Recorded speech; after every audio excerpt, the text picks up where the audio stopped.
Hello. Hello, everyone. Welcome to the stream.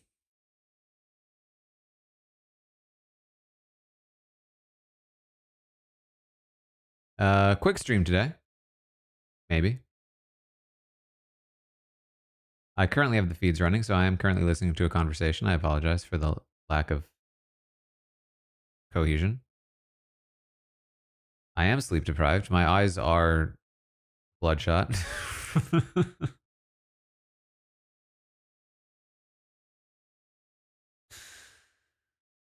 Force, thank you for gifting.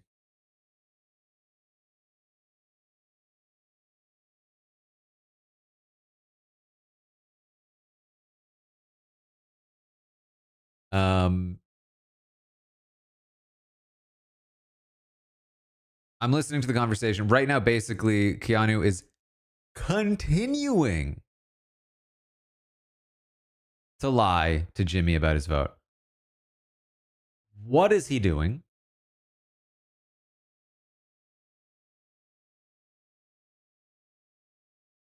He is literally hopeless. He's lying to Jimmy and continuing to blame Rachel for all of his problems. It's wild. It's actually wild.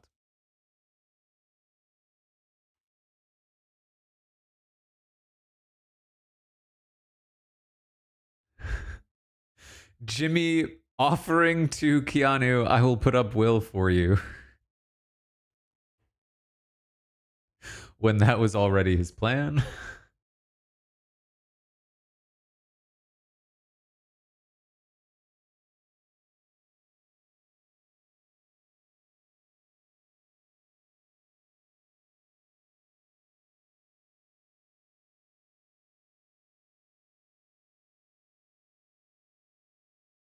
I will do a quick recap, quick get you up to date the second I have a break in this conversation.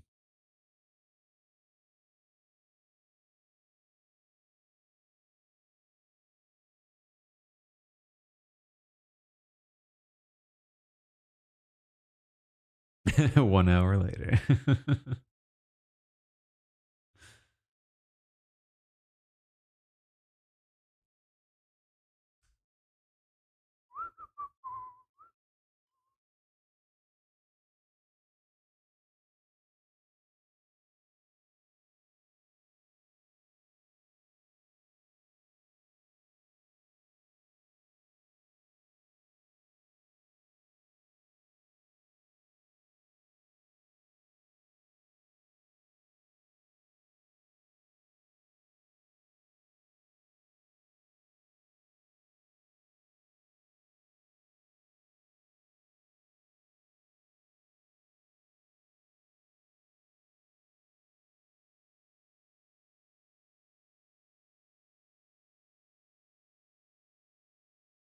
I don't know if there's too much left in this conversation that's actually worthwhile.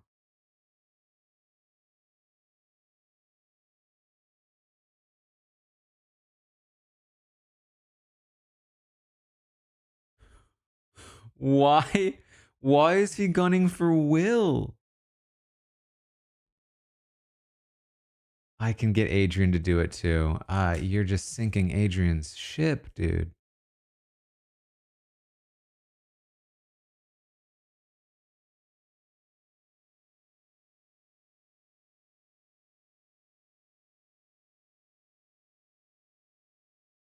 And he's also saying he really likes Kelly.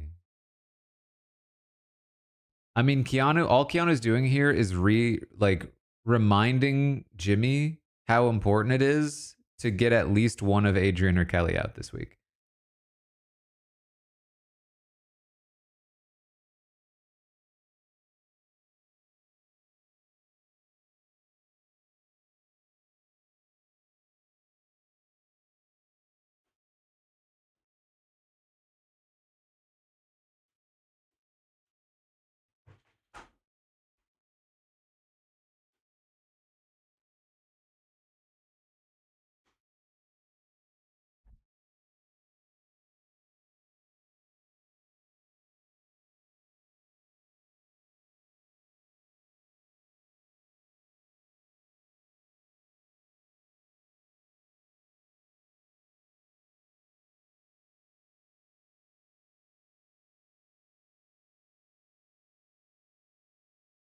Jimmy should also not be saying, I can guarantee 5 votes this week. That's just...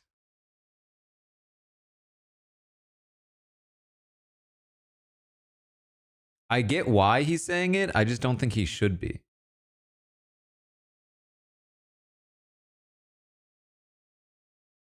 I mean, he's saying it to Keanu, so it doesn't really matter, I think, but...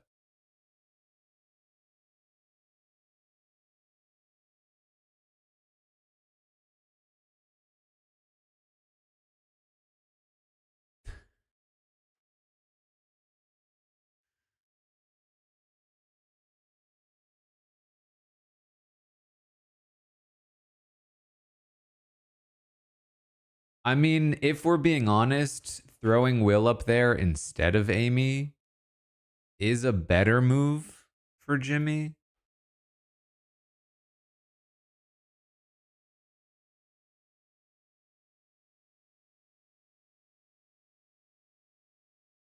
I just don't really want that to happen.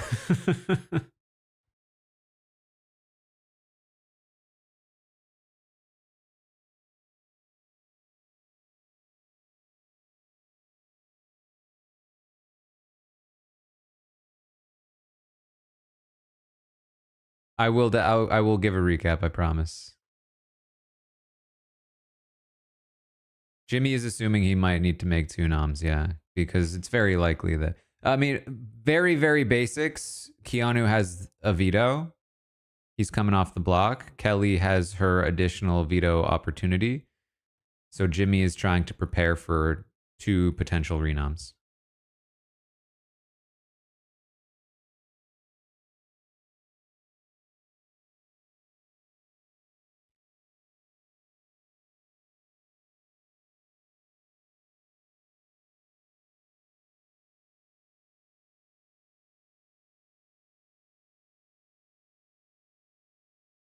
Kelly will decide whether she wants to use her veto thing at the ceremony.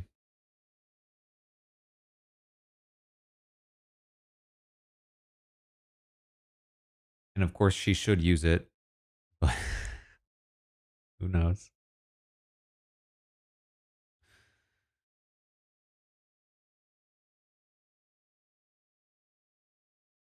Okay, this is starting to feel like it's looping.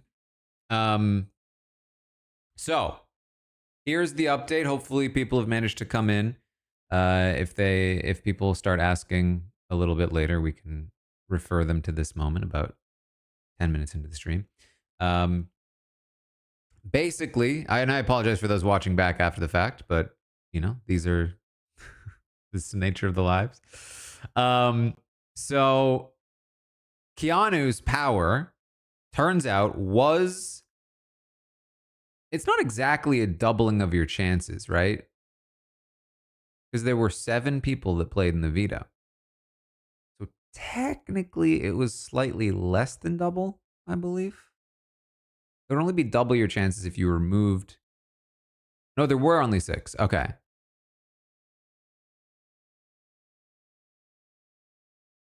Right, because you used it at the picking thing. Okay. So it is exactly double. I stand corrected.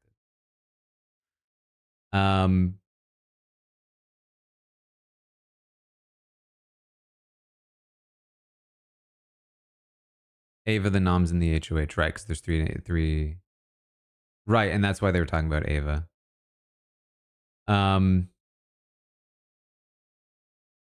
I did, by the way, watch Superman during the veto competition. Instead of taking a nap, essentially. That was perhaps a mistake, but it was a good movie. I really liked it. I thought it was good. So Keanu's power was that he got to have an alumni, a previous player, join the veto competition. So there were still 6 players, but there was a vet playing with them. They were speculating, of course, who is it gonna be? A lot of people thought it would be Tucker. Kelly was like, "Oh, what if I beat Tucker in a competition?" I had the thought, by the way, I was like, I feel like there are some alumni that would refuse this ask of Big Brother, that would say, sorry, I'm busy. Why, you might ask? Why?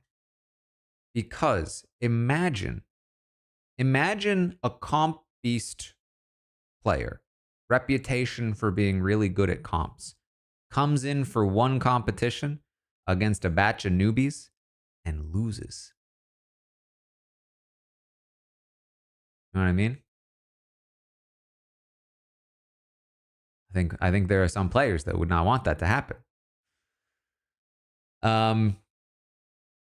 So the person that did come in, turns out, was Casey Clark. And why wouldn't she come back? She's doing the challenge all over the place, you know. She doesn't care if she loses. So Casey comes in, plays in the veto. Casey wins the veto.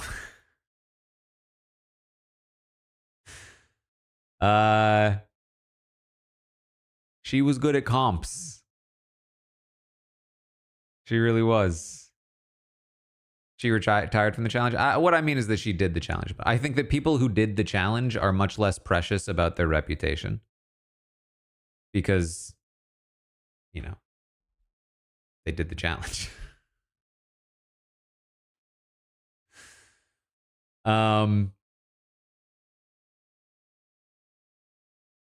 So Casey comes in. She schools all these new players. And she wins the veto, which means that Keanu wins the veto. And that means Keanu's coming off the block. From what I heard, it was Adrian in second place, which is pretty brutal for Adrian. But what are you gonna do? What are you gonna do? All right, let me listen to this convo. Is he saying he'll do Will over Amy? Because he also just promised Kelly he'd do Amy.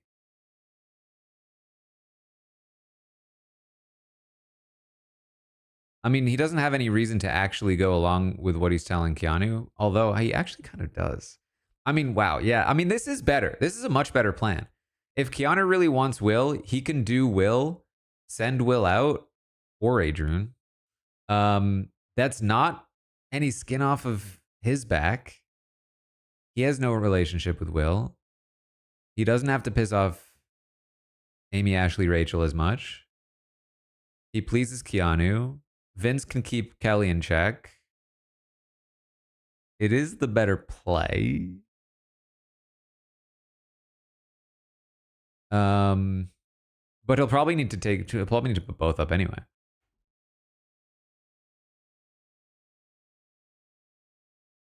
I mean, that's the thing too, is that, like, given that he likely needs to put up both anyway, it's if Keanu really cares about it being Will first, I think.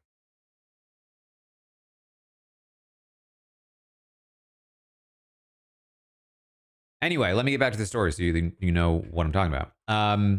So Keanu has a veto. He's going to use it. This means that Jimmy needs to replace Keanu with a nominee. And he's been thinking Amy. Reason being, Amy doesn't do anything for his game. He doesn't think Amy's likely to win a competition. He thinks that taking Amy out of the game is not bad for him. Carol Lingy the 17th. I don't necessarily agree with him, but it's like, what I will say is, I think that nominating Amy as a pawn is not a good idea. I think that nominating Amy as your target is fine, but I think also not amazing for Jimmy. I think that, like, I mean, now that he's talked about it, it's a whole other story. But, like, Jimmy's got problems in the house, and Amy's not really one of them. Amy's a great person for other people to nominate, like, on any given week. She adds to Rachel's threat level, which is good for Jimmy. Like, there's just, it's kind of useful to have Amy in the house, in my opinion, for Jimmy, especially given that she is, again, not a problem for him. She's not targeting him in any capacity. You know, it's she's just not a problem. There are people that could be problems. He knows that Keanu's one of them. Adrian is one of them. I don't know why he wouldn't want Adrian to ideally leave in that spot. Obviously, he needs to nominate at least a second target. Kelly leaving is fine for him. Although, again, I do think Vince can handle Kelly if he can rely on Vince, which he can't. Ashley, he's worried about putting on the block because she won the veto last time. And so that's obviously a problem. He said he doesn't want to sit next to Amy on the block. I mean, this is the thing, though. Like, if somebody's targeting Rachel and they put up Jimmy and Amy and Rachel, yeah, he might be like the second target amongst Amy and like after Rachel, but not necessarily. And if Amy's not there, then what? It's Amy, or it's Rachel, Ashley, and Jimmy. And he's theoretically less likely to win a blockbuster and still probably up on the block. I mean, in that spot against, say, Ashley. Maybe Ashley is more likely to go in that spot. Maybe, but I feel like this is such a reach for like a specific scenario that you don't really need to pay attention to in the first place. Again, I feel like just, HOH can be very simple. It is just, who is a problem for me? Who would I not mind seeing go? And move from there. I don't think Amy's disastrous for his game in the way that like nominating Morgan would be or something, like, but I do think he has better options. I think Riley is a very good option for him. I think that Will is unfortunately not a bad option for him. The thing with Will is that Will is currently in some hot water for his vote. He has a reason to target Will. And that will give him some justification. That will, prevent any of Will's allies from being overly mad about the nomination. And so I don't think he needs to be super concerned about that. Whereas him nominating Amy, I think, is a direct sign to Amy and Ashley, and even potentially Rachel long term, that Jimmy can't be trusted. That at the first given opportunity, he nominated Amy for no good reason, and that's no good. And what it also does is it frames the house in the exact same way that it was framed last week, where now Rachel is going to be campaigning for Amy to stay, using every like ounce of her will to make that happen. And if Jimmy is on the other side of that, then he has just like, for as much as Rachel may say it's fine to nominate Amy, if he's campaigning against Amy over the course of the week, and Rachel's on the other side of that, that is going to pull them apart. That is going to be bad news for their relationship and whatever comes of it. And some people may find opportunity in that. Maybe there's a worthwhile reason to keep Amy around over somebody like Will or Adrian. Certainly, if Adrian's up on the block next to Amy, you really think people are going to not vote Adrian out, the person who came in second to Casey Clark? Like, there's a lot of reason to potentially do that. So I think there are some potential fallbacks. No, fallbacks is not the word I'm looking for. Potential failure points to this. Riley talking to Jimmy again. Pitfalls is what I was looking for. Thank you. Somebody asked, why do I say unfortunately for Will? I mean, the thing is, at this point, it's kind of unfortunate for anybody that gets evicted. Will has been playing the game. I think he made a mistake, but like, it would kind of suck for him to get sniped out of the game in this particular way. It would be kind of his fault, but he would also get pretty unlucky. I think the same thing goes for Adrian. It would suck to see him go this way. It was kind of his fault, but it would suck to see him go this way. Honestly, Amy, like, I'm frustrated with the way that the other players are talking about Amy. However, I'm also frustrated with the way Amy is talking about Amy and the way Amy's talking about Rachel. Because Amy is like full on blaming Rachel for the position she's in, which is wild. We need to say this. It needs to be said. It's wild. The fact is, Amy was always going to be a pawn this season. Always. As far as we know, the reason Amy went up on the block in the first week was not due to her connection to Rachel, but her connection to Ashley. If that was even the reason at all, because again, the fact of the matter is the way that people view Amy, fair or not, and I don't think it's fair, was always going to be the reason Amy was likely going to be used as a pawn this season. Now, you can say that a reason that Amy was in danger of leaving in the first week was due to Rachel, but you would then also say the reason she ended up staying was due to Rachel. And so, that's just like, it's the way things are. She has been used as a pawn in the past. If she wants to blame anyone, she should be blaming Vince because he's the one that opened those doors. And at the same time, I do get like the more she blames Rachel, the more she like publicly is frustrated with Rachel, the more she might be able to separate herself from Rachel. So I get that angle of it as well. My read is that is not entirely what she's doing, although that may be a side effect. I do think that she genuinely feels this way. But I do also understand why she feels that way. But like, I don't think she has the right of it. I think that she's reaching for blame, and I don't think she should be or needs to be.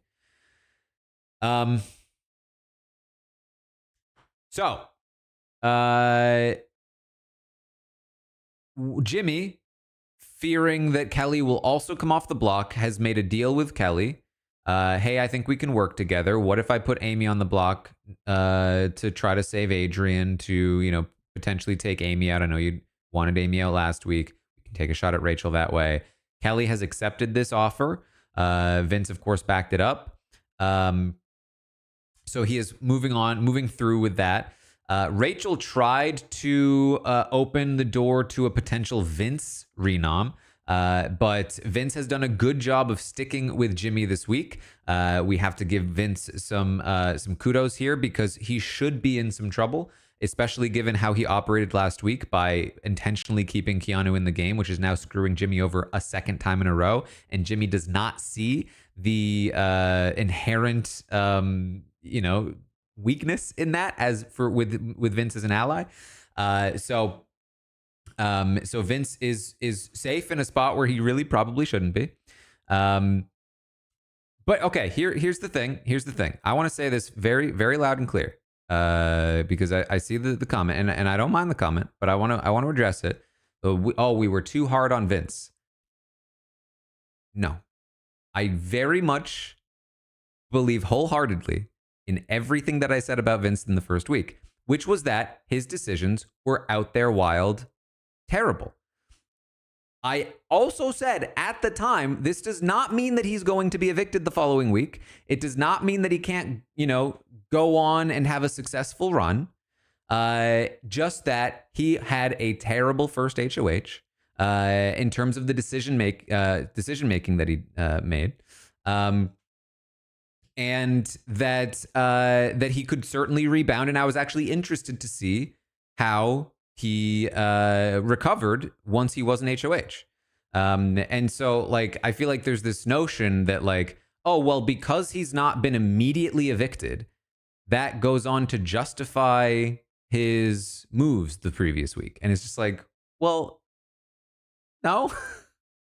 Was Mackenzie immediately evicted following her eviction of Leah? Like, not that I think it's the same, but like, I stand on this, that Vince made a bad decision. He could have made many, many other decisions that were much better.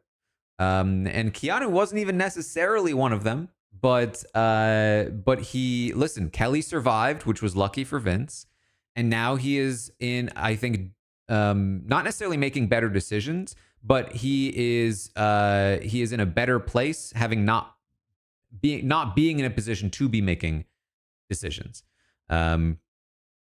So I am fully in the camp of taking Vince 1 week at a time, as he would say, and happy to evaluate Vince continually moving forward. Honestly, we don't even need to necessarily reference the week 1 situation, because he did manage to get a little bit lucky by getting away with it. But again, it's like, we talk about this in poker a lot, that, you know, a decision that you make in the moment is good or bad, regardless of the outcome. That was one of the first things I learned when I learned poker, and I learned it when I was a kid, and it always stuck with me. That, like, it was my dad that taught me poker when I was a kid, and I remember the lesson where it was like 7, Texas Hold'em, 7-2 offsuit, worst hand. You usually want to fold your worst hand, right? Like, you usually want to fold your worst hand. And I remember asking, like, well, but what if it flops like 7-7-2? What if you, like, get a really good hand and you folded the hand, and now you missed out on, like, the really good hand that you could have had? And he said, just because it would have been good doesn't mean that you made the wrong decision folding, because you made the right decision in the moment. You can't predict the future. And so a lot of what we do when we analyze a show like Big Brother, where a lot of luck is involved, is try to analyze what decision is being made in the moment for that moment, not knowing what's coming in the future. Obviously, we can't guarantee, if we say something is a bad move, we can't guarantee that it will guaranteed lead to their eviction the following week, in the same way that Keanu is still here and will continue to be here into next week. So that's the explanation that I'm trying to make. It's the same reason why I, to this day, at least to some degree, defend, like, the Cliff Nicole decision at the final 4 of BB21, where it's like, in the moment, it really did feel like a coin flip. And then after the fact, it looked like an awful mistake. And there were people that didn't see it as a coin flip. And so for those people, it's like, oh, well, I never saw it as a coin flip. I always knew. And for those people, like, kudos, you saw it. But for a lot of people at the time, it did feel like a coin flip. It was the final 5. I apologize. It did feel like a coin flip, and it did not land in the way that a lot of those people, myself included, because it just landed, it just felt like, oh, well, yeah, it was a tough decision to begin with. So that is the explanation, and the explanation for why I may be positive on Vince moving forward, because that decision is in the past, and it may or may not factor into what his game looks like moving forward. I think that Vince is an interesting player to watch, and I will be very interested to see him. I'm kind of excited to see him. I think that, like, Vince in power, maybe not great, but Vince is a very kind of, he's a little bit of a rat floatery kind of player. And I think that can be interesting to watch. He's got a little bit of, like, little Nicole Franzel in him, a little bit of, I wouldn't say Andy Herron necessarily, even though he is, of course, the king of rat floating. But he's, like, very survival mode. And that is working for him so far. And I think that can be very fun to watch over time. So that is my explanation of Vince, and my analysis of Vince. And maybe there's a world someday where we look back and we say, you know what?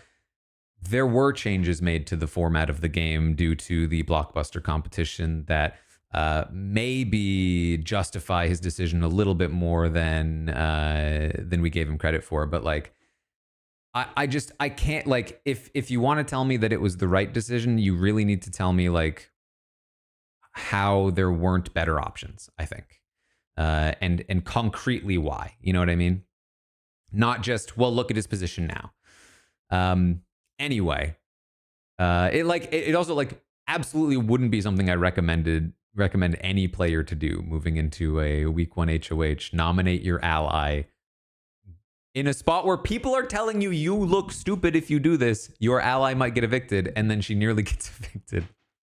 Again, if Kelly doesn't win that comp and she gets evicted last Thursday, I don't think it doesn't matter what position Vince is in. I think a lot of people are saying, well, terrible first HOH.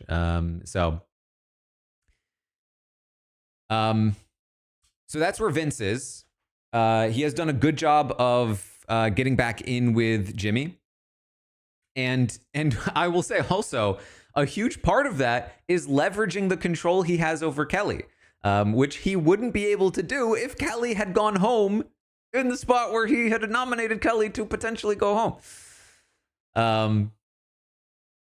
But leveraging Kelly really well to sort of pull that lever on Jimmy, who is now fearful that that Kelly could be a problem for him. So Rachel's attempt fell flat. She didn't even really make too hard of an attempt because she got the read on Jimmy that he wasn't really willing to go down that path. Now, should Jimmy have gone down that path? Maybe, maybe not. You know, I think there are a lot of potential downsides to nominating Vince, and I think that he did not set up the week well enough to make that happen. Putting Vince up, I think, just galvanizes the people like Keanu and Kelly against him in a way that he wouldn't be able to control if not for Vince being there. So, I don't really think that is even like necessarily the play for him. Kelly is talking to Rachel again.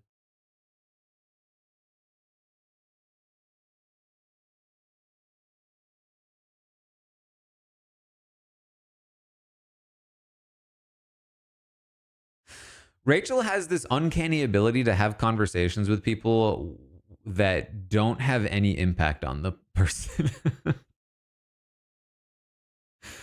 Like, Rachel talks to Kelly and tries to make a deal with her, and then Kelly immediately goes and she's like, yeah, still hate Rachel. Rachel tries to talk to Keanu, and Keanu's just like, nah, still don't trust Rachel.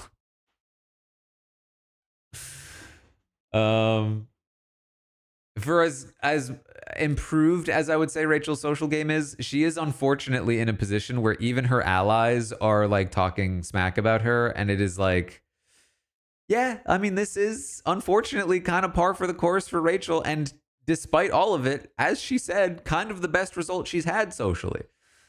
Yeah, I'm confused about this. They're talking about Felicia.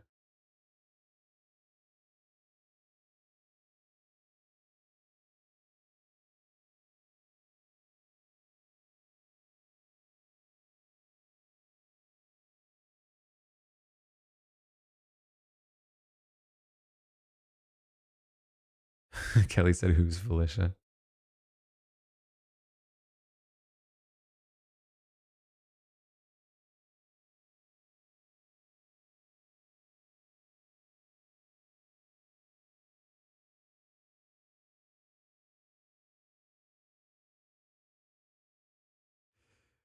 If we squash the beef, I hate that term.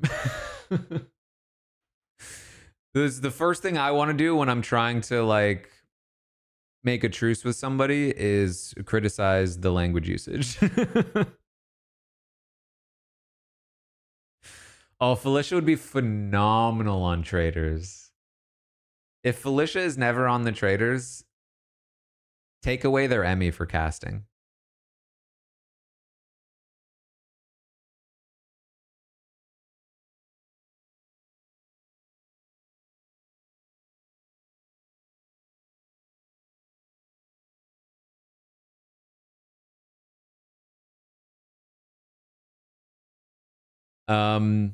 Okay, so Jimmy has made this deal deal with Kelly to nominate Amy. Amy is upset. Rachel tried to divert, didn't work. However, we just saw as I went live that first of all, Jimmy knows that Kelly is very likely at this point to also be able to remove herself from the block. That's part of why he's trying to make a deal with Kelly and get Vince to neutralize her for him, because he doesn't want both Kelly and Keanu coming after him, considering that Kelly has already proven that she's capable of winning competitions, and so has Keanu to some degree. At least he managed to get that power. So he's trying to neutralize both of them, considering they're both likely to be safe at this point. But it also means that he may need two replacement nominees, and he's trying to avoid making any additional enemies. And so it seems as though he's really going for like who's just bad at comps, and who do I have a reason to potentially nominate. So of course, Amy was already on his radar. Will comes back onto his radar. It's brutal. I said on Thursday, I said, I don't think anybody that wouldn't have nominated Will would nominate Will because of his vote. That was wrong.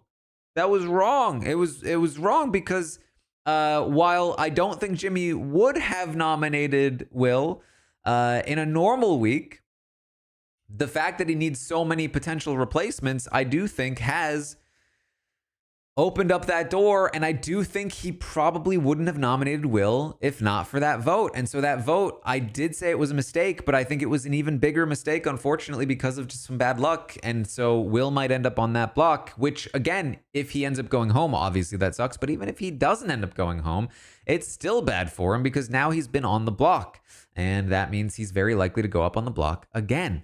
So just a brutal outcome for Will, and I really need to see what happened if he was just sort of persuaded into making that vote at the last minute.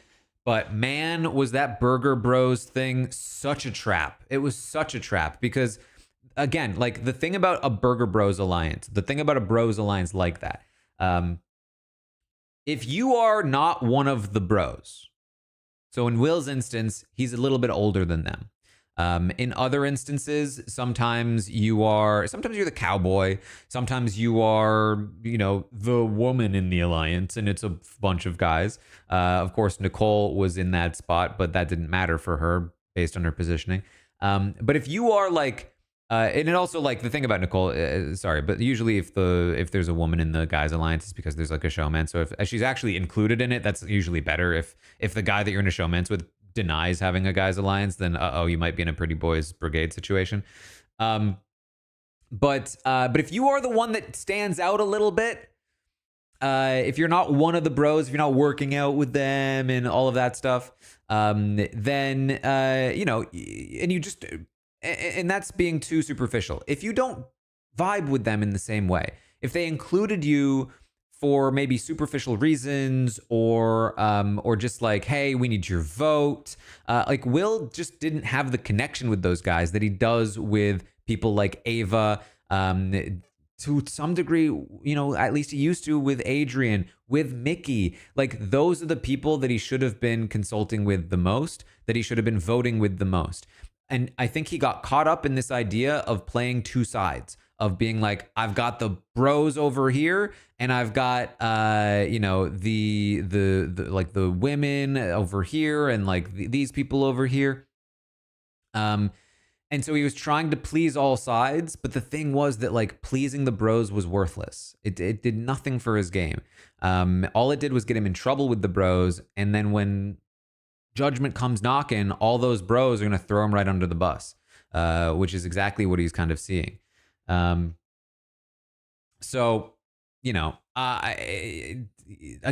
I think that kind of mistake is not super likely to immediately come back to bite you, but unfortunately for Will, he's potentially getting a little bit unlucky in this spot, and it might come back to bite him.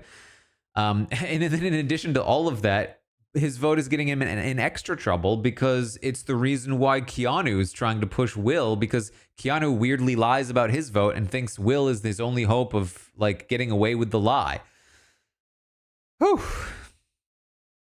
So The conversation that was happening when I started going live is that Jimmy was talking to Keanu, and Jimmy basically said, like, listen, we don't need to be doing this.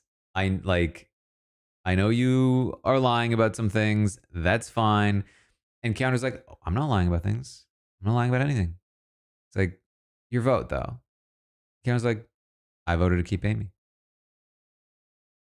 Jimmy's like, I mean, I I know you voted to evict Amy. I know you voted to keep Zay. Keanu's like, no, that's not true. I don't know how you would know that. And then Jimmy fully is like, I've literally heard from multiple people that they've heard you say that you voted to evict Amy. And like at the very least, that means you're telling different things to different people, dude. And Keanu's like, nah, I voted to keep Amy. It's just like the inflexibility of this man. What are you doing? He literally, the Keanu that we saw on the first night of feeds is the exact same Keanu that we see today. He has not changed an ounce. He is in the exact same mental headspace. He has not adapted at all. He still thinks Rachel is screwing him over. He still thinks he can get away with lying about things. He's still going after the same people. It's just horrendous. And thank you, Casey. Because he would have been gone. The only way that Keanu surviving this week is justified is if he wins HOH next week. Because Keanu not being Keanu as the target makes the week boring because everyone agrees with it. Keanu has no allies. He has no social capital. There's just nothing he can do. So him winning HOH would be fun, but any other time, he's just basically the auto target, unless like very few other people might not target him. So I really hope that he either wins HOH next week or doesn't win Veto and or Blockbuster, because again, there might come a time when he starts to veer over, as he would say, the target gets so big it's invisible, like Dan Giesling. Jimmy with Kelly again. I want to see if he approaches her about Will.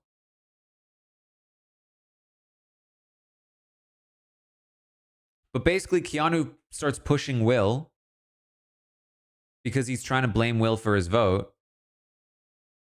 Jimmy says, well, hey, what if I put Will on the block for you? Would that help rebuild trust? And Keanu's like, yes. Like Will is a problem for Keanu. And so by the end of that conversation, as we talked about at the start of the stream, Jimmy has now made an offer to Keanu that he will put Will up first over Amy, meaning that if Kelly does not win her veto, it will just be Will, Kelly, and Adrian, which again, I think is a better play overall. But I'm curious to know if he's able to spin that to Kelly. Now, there is another interesting thing that happened, to me at least, which is that Rachel is paranoid. For good reason. Rachel, of course, in her original season, she wasn't around for it, but there was a diamond power of veto that was in play on her original season. And she is concerned, or it was at least, that Kelly may have a diamond power of veto. Maybe she needs to earn the diamond power of veto, but whatever it might be. She was like, Keanu basically had a veto power. Why would they give Kelly just a regular veto power? And so Rachel has now gone to Kelly to be like, listen, is your veto diamond colored? Hold on. Keanu now telling Kelly, I think before Jimmy was able to, that Will is the option now.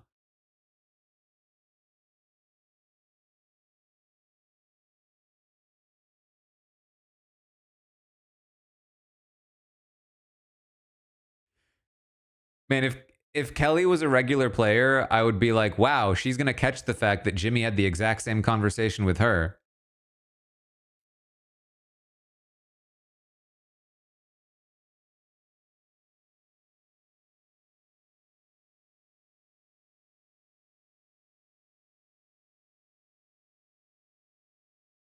They keep saying it's new. They keep saying it's new that she has to earn it as if they didn't all watch last season.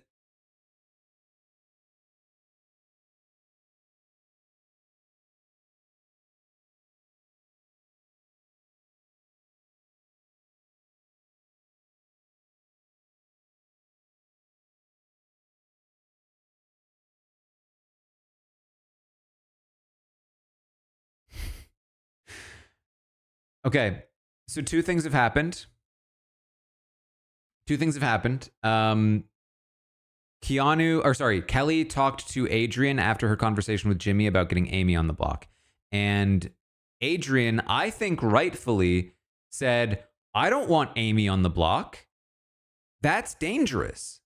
I don't think I'm guaranteed to stay against Amy. And I think he's right to be concerned. And so he has made that case to Kelly. And now she's talking to Keanu, who has already pitched for Will. And Keanu is also saying that he doesn't think that Amy should leave. He thinks that Will should leave instead. These two things together may convince Kelly to also push for the Will plan over the Amy plan. Not that it may matter at all because, again, very likely they both will end up going up anyway. But, it does kind of matter, in the event that Kelly Caitlyn's herself. Or I guess in this instance, Leah's herself. But it also speaks to where the votes might be in a Will versus Amy kind of scenario. But man, if I'm Adrian, I'm concerned. I'm very concerned about Will and or Amy nominations. Those are both very weak renoms. And again, like anyone with a brain, Adrian is not very well connected to anybody in the house. He has the Bond alliance at best. And even within that alliance, he's not like super well supported. And against Will, who is injured, and Amy, who nobody respects as a competitor, if he ends up on the block against either one, there's just a lot of reason to take him out. A promising young comp threat who nobody is super connected to. That's scary. That's very scary. He has a shot. I think Jimmy seems to be weirdly. Jimmy is not pushing for Adrian. I think because he's concerned that Adrian might win the blockbuster anyway, and he needs an alternative target. But like, I have to imagine that over the course of the week, you start to think, well, we don't think Adrian will stay on the block, but if he is there, he came second place to Casey Clark. So watch out. All right, we're back. We're back with Kelly. No. They're with the group.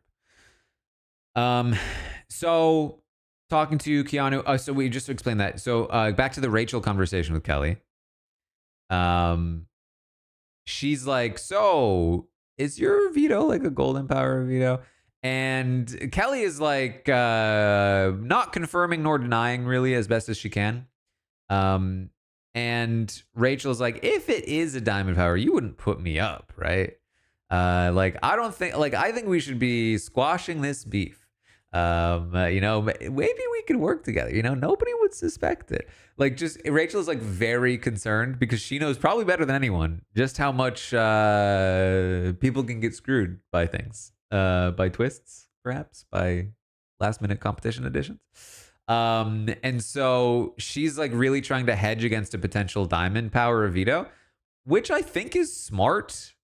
Maybe not going to Kelly and saying, if you have a diamond power of veto, please don't use it on me. Maybe you could be a little more subtle than that. But I do think it was very funny. She immediately then has a conversation with Jimmy afterward. I believe Ava has now made a hat out of the bush decoration. So that's going on. Do I have this available to just pull up really quickly?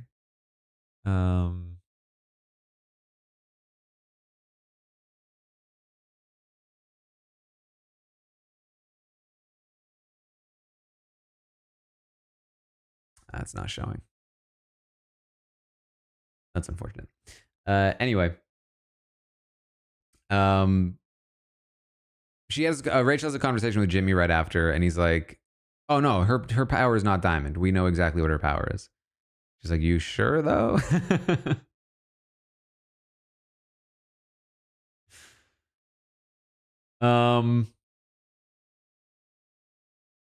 This is the thing too, is that like Jimmy continues to like count votes.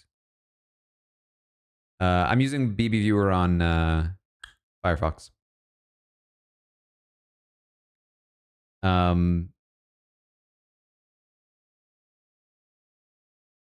They're talking about like, oh well, Jimmy's like, I've got these 5 votes. They're talking about like votes, votes, votes.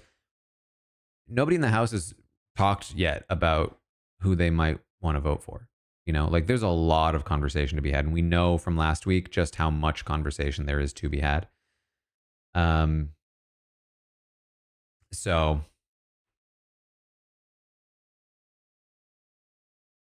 again, I think at the end of the day, especially in this format, you just need to nominate 3 people that you wouldn't mind seeing go.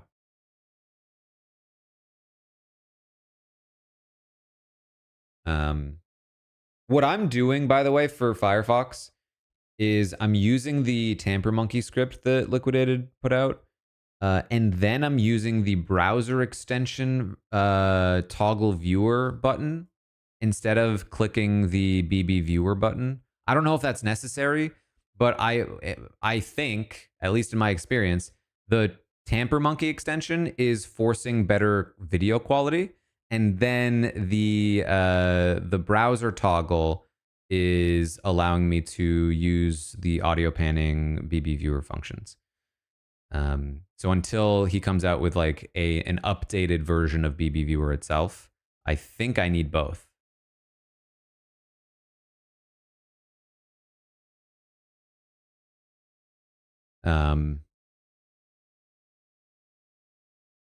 I just check out Liquidated on Blue Sky. He's got some things posted.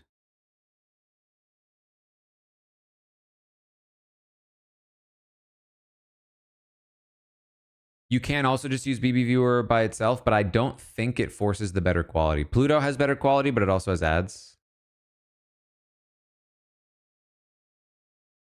which is the downside there.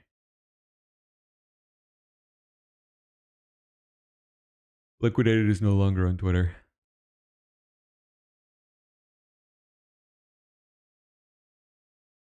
BB Viewer does prevent the still watching prompt, I believe, yeah. Liquidated has posted some instructions on a GitHub page. There might be a link. Someone might have the link for the Tamper Monkey script, which will force the better quality. So last season and this season, to a degree, they've like made the quality of the video on the live feeds awful. It's like 420p or something. And Liquidated finally found a method to force better video quality out of the player. But the Tamper Monkey script does not do audio panning, I believe. So that's why I'm using both in conjunction. I do not know if it works on Mac. I would assume so.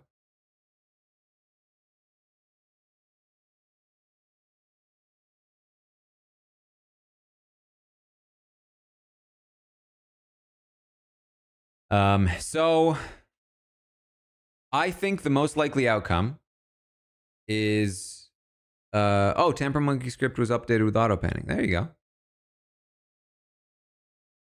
So maybe you don't even need the toggle now. Although I still do like the toggle for just like the full screen and everything. I tried to use the other one, the second set of instructions. I couldn't get it to work. I didn't know how to do it. Luckily, it just BB Viewer just works, and Firefox. So most likely outcome right now is Amy and Will on the block. It is possible, given that Keanu wants Will over Amy right now, it is possible that Kelly follows suit. We did hear Jimmy say that if Will goes up, he wants Will to go home. That might be true. This could snowball onto Will quickly, but there should still be a push for Amy. That is what Kelly would have originally wanted. There's still this idea that you can take a shot at Amy to take a shot at Rachel. Will should have some support, in particular Zach, who is in a very, very good position and who would want Amy gone. But we saw that Zach did not win the vote last time. He did not win the day.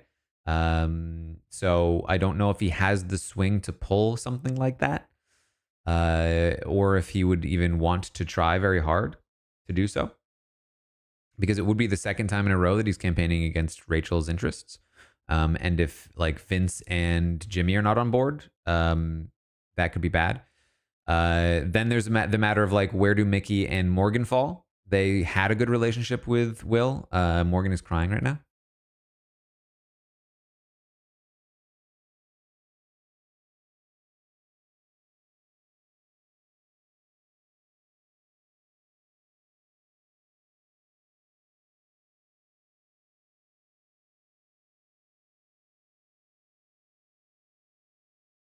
Again, though, the bad thing for Adrian is that, like, if Will is on the block, you know, Ava should technically be looking to save Adrian, but Will is also an ally of hers.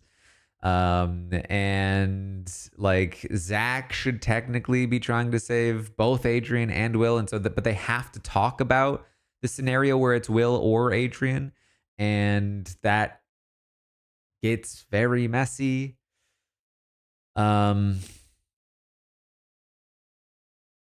So it's just, I would say prepare for mess, prepare for a lot of mess here. I don't love, again, because again, Amy will have Rachel in her corner for sure.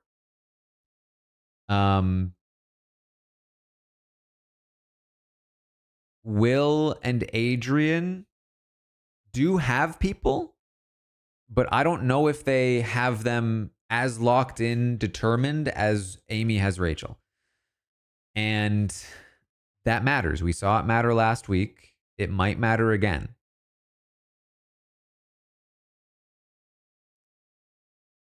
I do not think Jimmy would nominate Rachel, even if he found out that she told Amy, which was kind of obvious that she did, to be honest.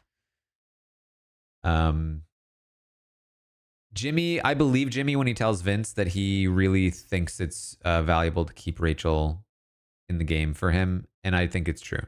I think it is true for him.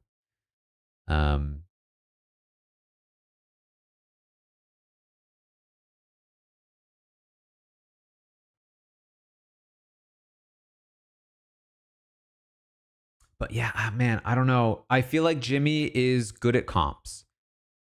And man, I really just feel like his primary concern should be taking out a comp threat. Adrian is up there. I think Adrian leaving is Jimmy's best outcome by far. And his second best outcome, I think, is somebody like Riley leaving.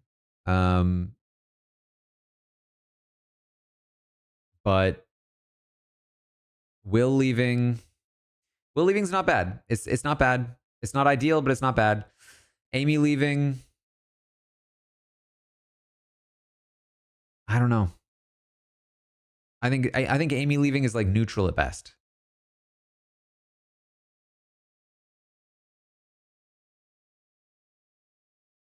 He's told a lot of people he doesn't want Adrian to go. I would do that if I were him, because Adrian is theoretically the most likely person to win the blockbuster competition at this point.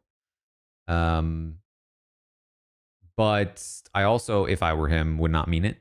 Although I do think he means it right now, at least. But again, there's plenty of time. He might change his mind. What about Zach? I mean, quite frankly, Zach is the very obvious person that he should be going after. Um, Zach or even somebody like Vince. But can he feasibly do it this week? I don't think so. Not at this point. If you're going to take a shot like Zach or Vince or like who's another person he should maybe consider targeting, or even like Rachel to some degree, you have to set it up earlier, I think. It'd probably be too last minute to try to swing. I say that. Let me think.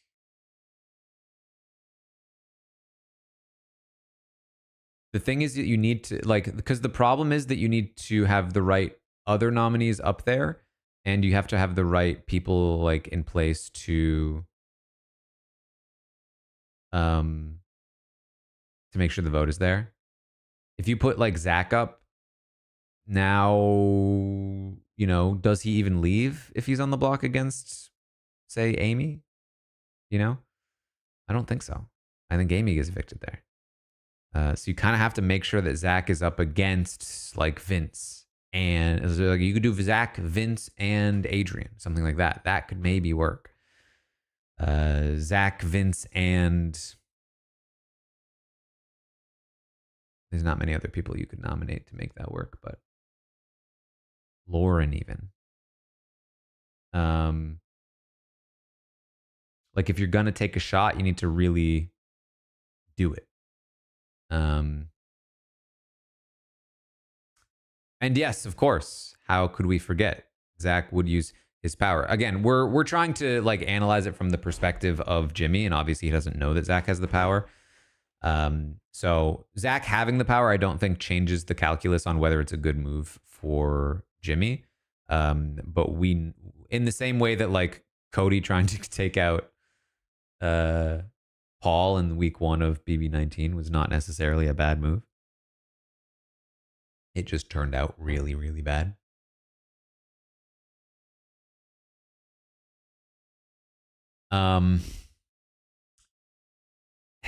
Ashley is an interesting case. I think Ashley is similar to Amy to me, only even more enticing. In that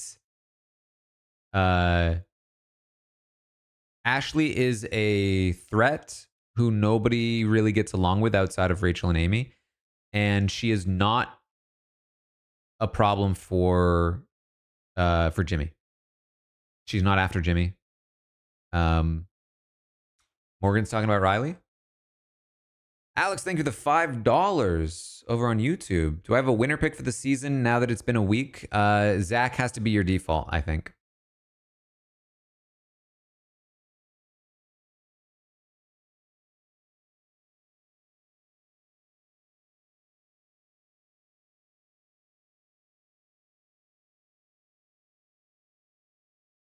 I mean, if Morgan is advocating for Riley, I think she's talking sense. I think that Riley is a better option. Well, I say that, but Jimmy is close to Catherine, I think.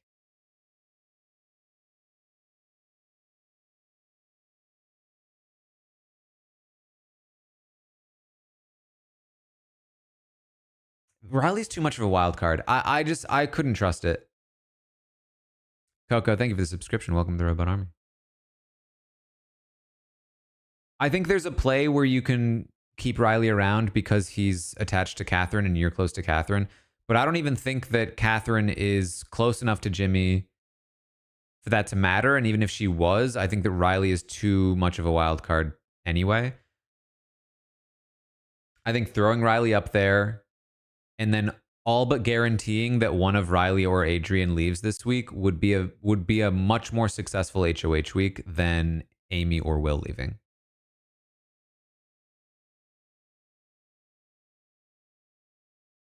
And Morgan is completely correct when she says that like Rachel should feel like the heavy hitters is looking out for her. If we nominate Amy a second time in a row, what does that look like to Rachel? It looks bad, I'll tell you.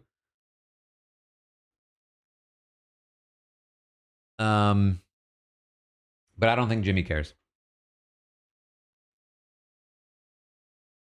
Is Adrian leaving bad for Jimmy? I don't think so. I think that Adrian leaving is even better than Riley leaving for Jimmy. But yeah, he's not really, I think, super looking in that direction.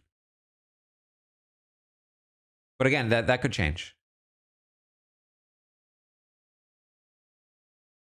Corey was saying he's seeing Zach, Vince, Lauren becoming a power structure. Andromeda, thank you for the 100 bits. I don't really think Lauren is in a power structure.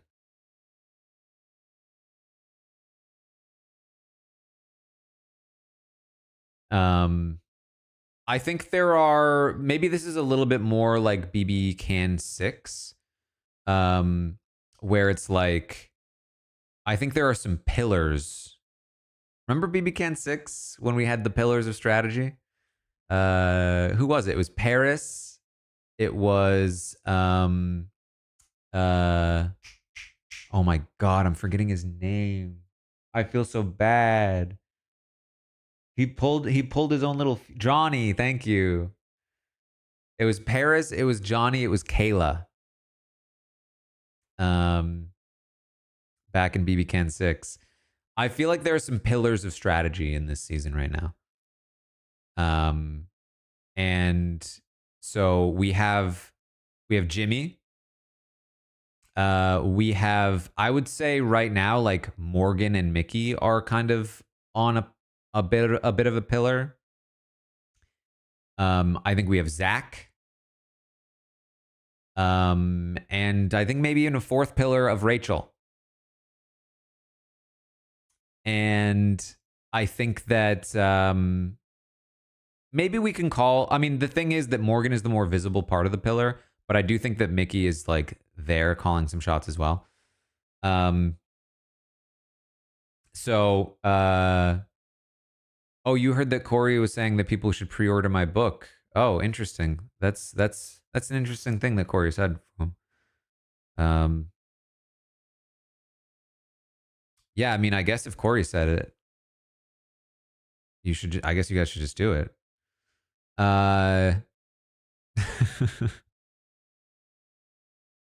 So yeah, I see maybe kind of four pillars of strategy, and a bunch of players sort of hovering around them. Where in BB Can 6, you kind of had those three pillars and they had their people. In this season, you kind of have the pillars, and then you have like a player like Vince who is trying to float. I mean, Vince is a floater, like full on proper definition. Vince is a floater, and he is floating between those pillars in any way he can. You have Lauren, like people like Lauren, loosely attached to like to Zach to some degree, but I think she also is a little bit kind of like adrift. I think that you have like Ava attached to the Zach side of things a little bit, stuff like that. Like, yeah, because like the reason I wouldn't say Vince is part of a structure is that he is too malleable. Like Vince has some people loosely attached to him, but he conforms to whoever he is with. Well, the thing about Paris was certainly a floater, but she had like an actual crew that she went around with. Like she was part of a solid structure. And Vince might get there. I don't think he's chosen a solid structure yet, or if he ever will. You're on chapter 3. Zuka, thank you. Yes, there. I just saw this today. There are people who are reading the book because they have access to the advanced reader copies, which is very exciting.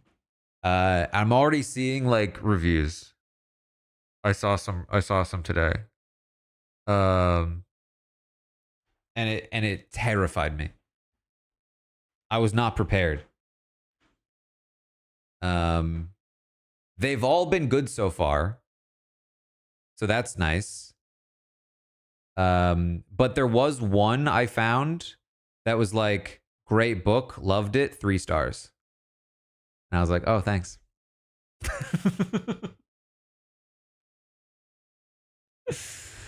um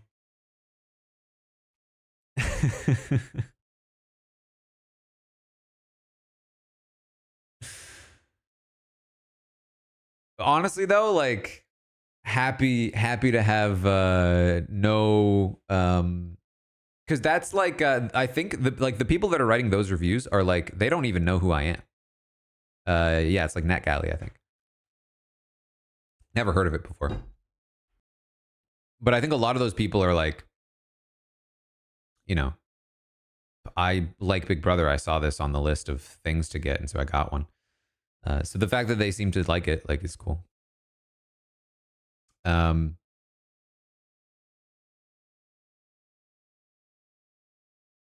and then I currently have three ratings on Goodreads, 2 5s and a 4. So,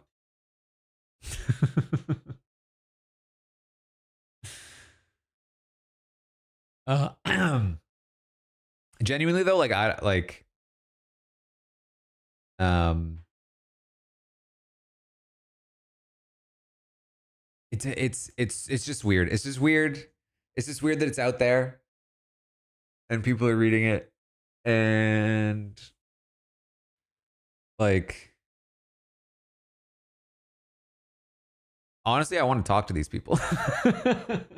If you're reading the book, please feel free to send me your thoughts, as long as they're good thoughts, I guess.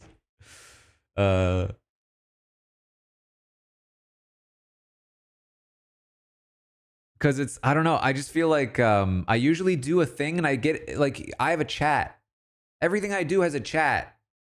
If I tell a joke, I see you guys laugh. I just wrote a book for 3 years and it's like out in the ether, and people are responding to it without me knowing what the response is. They're spending like 15 hours reading my book and then being like, this was a good book. And I'm like, oh, what else?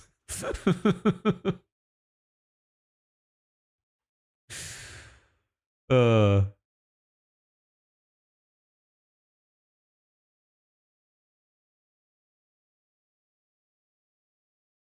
You sent an email inviting me to speak to your class. That's very cool. I think I've seen the email.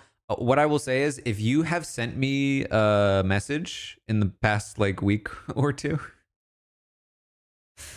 um, I will try to get back to you, but I have not had much time to respond to anybody. So I have a queue that I will work through. Um, I'm still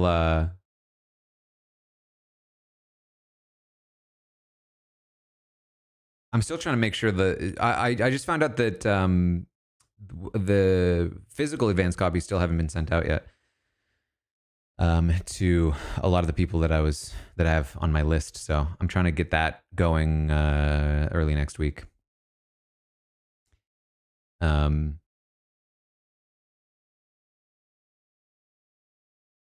Because like, that's like, I plan to send physical copies out to anyone I talked to for the book, and then some additional, people who are interested, friends, whatever. And so even that has been tough, like sending the book out to, like, especially like people who are in it, and then like waiting for waiting for the response. Because it's like, I feel like it makes me very unlike how I normally would be. Where like all of a sudden I am like a teenager who is worried about being left on red. You know what I mean? It's like, here is my book. This is my soul. Here it is. And then it's like, books take a long time to read sometimes. And so it's just like, still reading it? Like, I guess, guess it wasn't good enough to binge, huh? Okay, that's fine.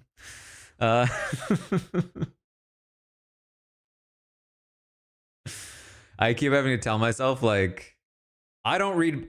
Some of my favorite books took me forever to read.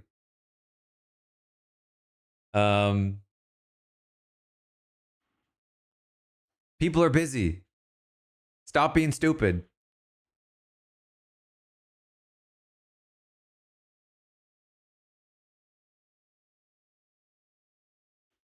All right. Ava's talking to Adrian.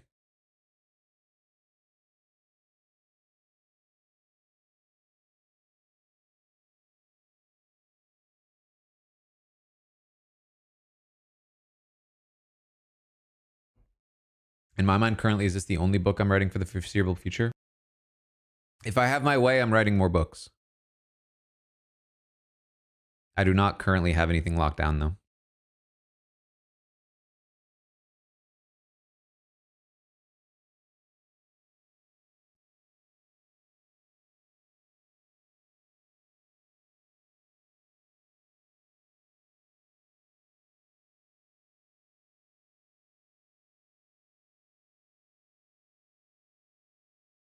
I will say, I did note that today. Let me still see. Let me see if this is still true. Parvati has retaken television, TV shows. She's overtaken me on Amazon, which is, first of all, what I expected. But second of all, Amazon is not my primary ordering space. Also, I would never expect to have beaten Parvati in the first place. Also, I've heard her book is really good.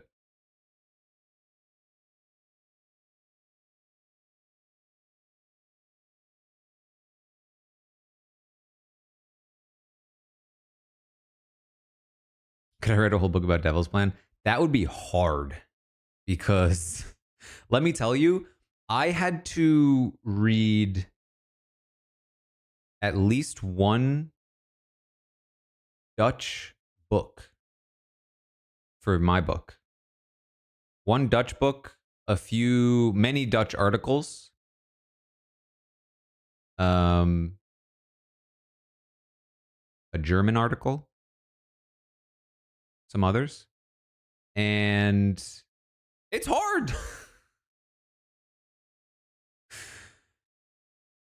Because obviously I have it translated, but it's like, I had to like manually translate a Dutch book. It was a biography of John de Mol, which was hard to do in the first place. And then, there's like intricacies of language, and like auto translations are not always going to be perfect.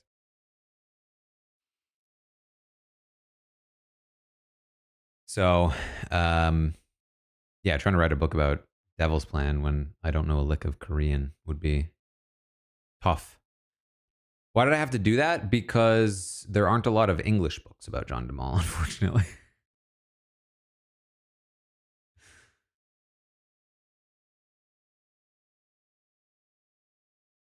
I would love to try writing fiction. That is very much what I would love to try to do.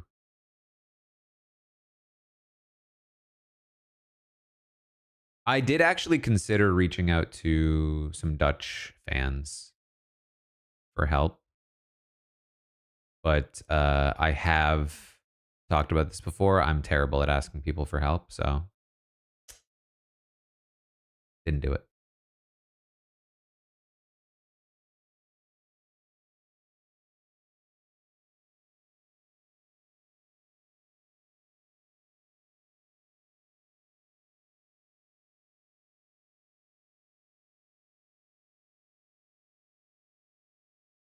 Yeah, man, the feed cuts have been awful the last couple days.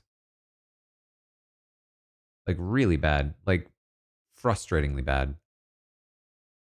which is weird because they were totally not bad the first few days.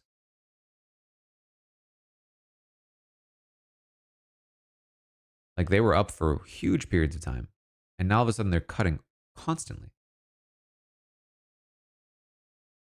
Like I don't get what the change is.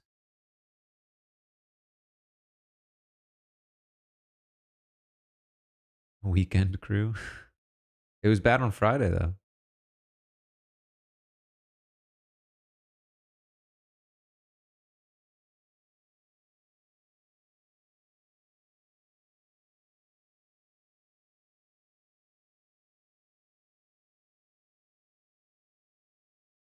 Yesterday was like really, really frustrating.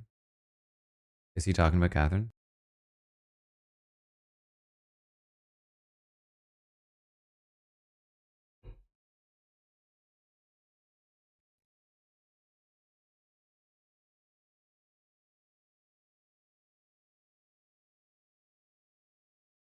Is John DeMal's the equivalent? John DeMal is, I would not say, is the equivalent to Simon Cowell. I don't actually. I guess I don't know enough about Simon Cowell. I honestly don't really know if I can find a parallel for John DeMal. He's one of the most prolific reality format creators in the world, and has to be close to the most successful. And it started with Big Brother. Well, didn't start with Big Brother. You find that in the book, but Big Brother was his first big hit.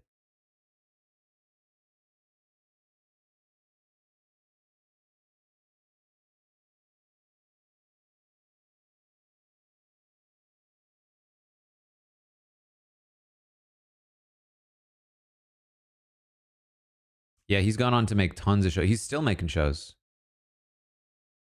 show concepts.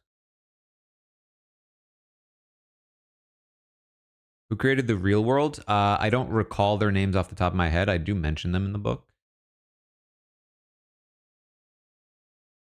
There's a little known Dutch show that actually claimed that the real world stole their concept, which I also mentioned in the book.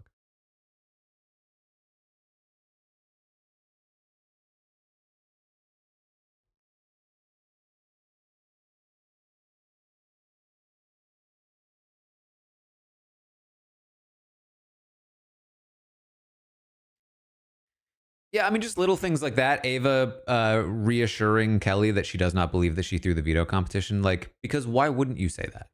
I don't care what Ava actually believes. Why wouldn't she tell Kelly, I don't think you threw that? Because Kelly doesn't want people to think she threw it. So why is Ashley talking about Kelly throwing this comp? What are you doing?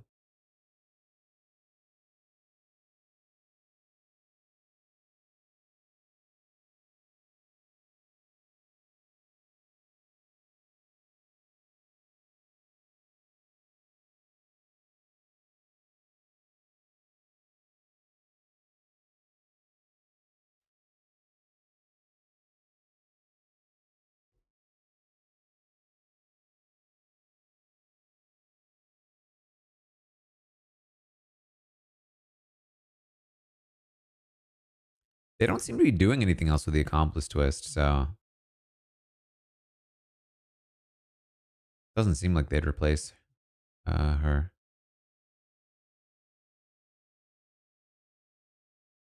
You're Dutch and from the Netherlands, knowing a lot about the Dutch version, so you're curious about it in the book. Listen, you're probably going to be my toughest audience because I did research.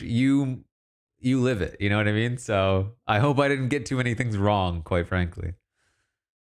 And I don't go too deep, really. Like the thing I focus the most on is like the influences of where the idea came from. And I lightly touch on the Netherlands version. Um,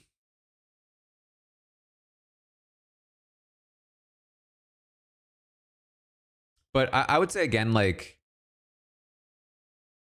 the book is, from my perspective, like I did a ton of research for it. I have a lot of citations, but to me, this was about telling the story of the show.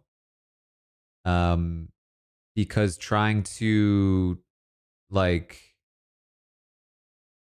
it's sort of like when I do a live feed update, I don't tell you every single conversation. I tell you the ones that feel relevant to the story that we're telling for the day, that are relevant to the, overall story moving forward.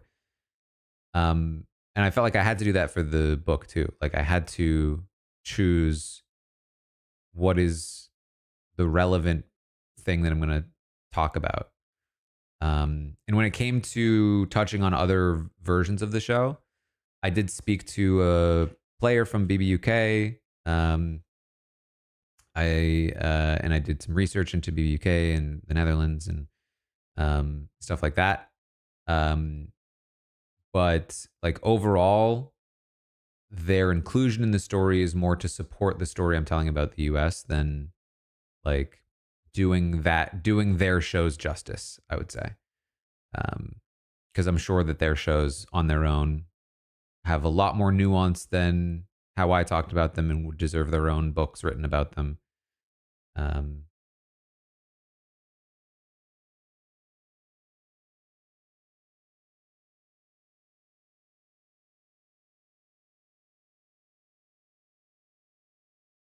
I have seen that there's a petition for Wheel of Time, but I haven't seen that there's like likely to be a ton of success. Did I talk to past production members to talk? Um, I considered it, obviously. Um, I had some potential uh people suggested to me, people that I could have reached out to. Um, I did try to reach out to Arnold Shapiro toward the early stages of the book because I thought he might be interesting to talk to. I didn't get a hold of him. And I kind of came to the conclusion that I didn't think I needed any of that for the story I wanted to tell. Um, and that I didn't want this to be like an expose book. I didn't want it to be like, buy this book, I will reveal some dirty secrets that you don't know about. Um, like the reason I want to be a writer is not to be like a journalist. I want to be a storyteller. And so uh I wanted to tell the story of the show, not, spill secrets about the show or anything like that. Yeah, like Jonathan Penner. um and I know that's likely going to be disappointing to some people. Um but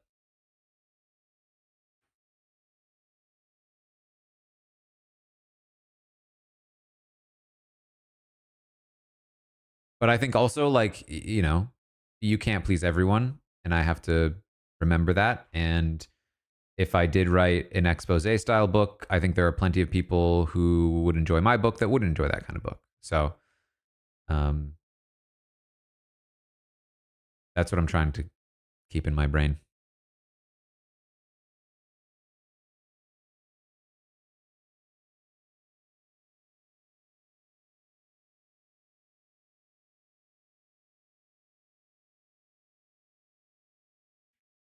Doing their prayer circle.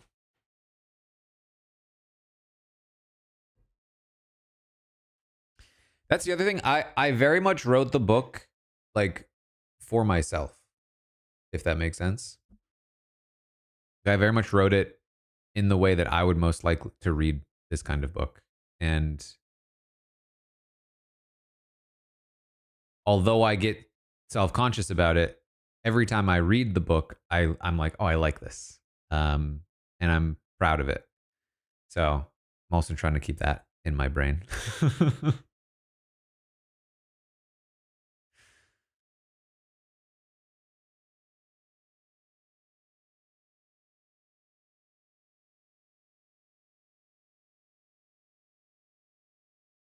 It's the exact same reason I did the plushie, yeah. I don't think I'm capable of creating content that I don't feel passionate about, that like I wouldn't enjoy, if that makes sense. I've tried it. Um but I don't think it A works or B is sustainable. So I'm very, very lucky that what I enjoy doing is, has hit a chord.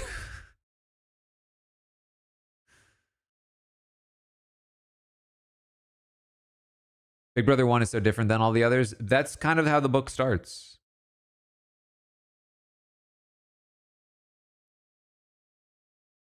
The book starts on the premise of, here's a book about this show that's lasted 25 years. And its first season sucked. So what happened?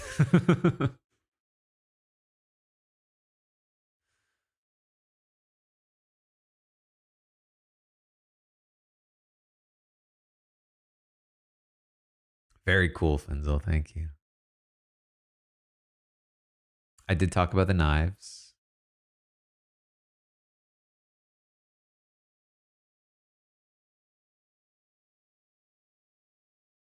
My agent seems very pleased with how the book is doing so far. My editors and marketing team seem very pleased about how. So, I don't know how much I can talk about this, but like me trying to read into things, I like basically what they said was we are going to use the, you know, excitement around the launch to try to see if we can get like more press, essentially. So I guess maybe the success that they have with that will indicate to me how actually successful it is at the moment. But theoretically, I think the idea is to like get me interviewed to do the stuff, some of the stuff that Parvati's doing. Like she's being interviewed by every podcast known to man, and like every news outlet that covers reality in any way has done an interview with her. And she's going to do it. She's going to events and stuff. I don't think I'm going to be doing that or anything, but theoretically, uh, just like getting it out, because I think that like we've hit my audience. Those orders have slowed down. And so the next step is like, hey, this is where like the base is. There's some interest in this. Let's try and get this in front of like a general audience to keep the orders coming and stuff. And I'm sure there are people who haven't ordered it yet from this audience as well and stuff like that. But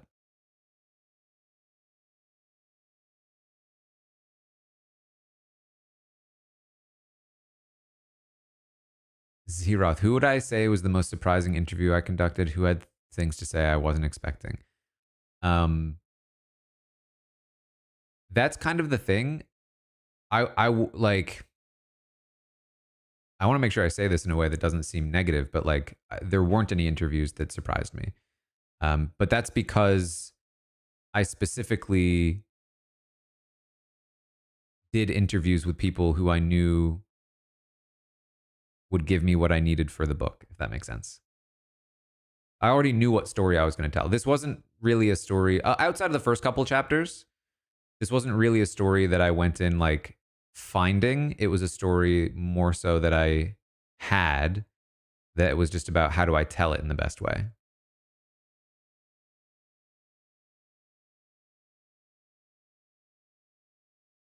And also like part of it too is that like I've already interviewed many of these people and asked the kinds of questions that I already needed to have answered for this book. So I reached for a lot of those as well. Like I have a couple of Hardy quotes early in the book that like I didn't need to bother Hardy to interview him again for the book because I already talked to Hardy. And uh and I mean, maybe there's a world where I talk to Hardy again and I get like a more specific quote that is even more of a fit for what I was doing. But again, I don't like asking people for things. So I was like, I have one. I have some quotes. That's they're, you know, these already work.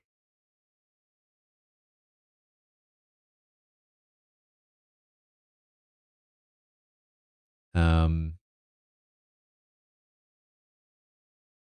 Also too, like part of it was that so because again, like the first few chapters of the book are slightly different in that they required more research from things I didn't know. And so those were the hardest to write also because like they were reliant on interviews and research. And I not only couldn't write them, but I couldn't even figure out what I was going to write for sure um, until I finished the research or did the interview. So they became very reliant on those things, which was a much more frustrating writing process for me.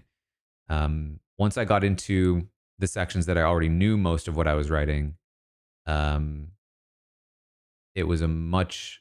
I feel like I feel like those chapters are um, better stories because I was able to focus more on how I wanted to tell the story rather than what the information was. That makes sense. But I do still like both kinds of chapters a lot.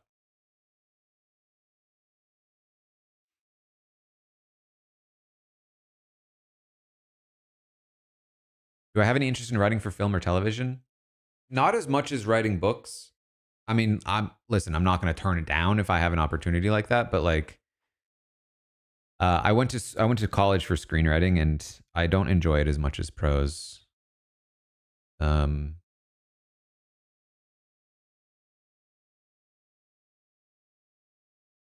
I think also like I'm not like Kelly, I have a little bit of aphantasia, and so like writing for visuals is not, I think, a specialty of mine. I would like to think that I could write good dialogue, but um,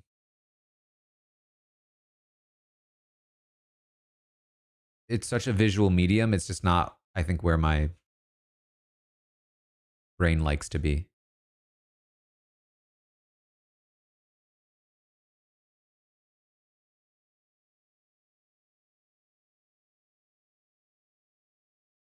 Um,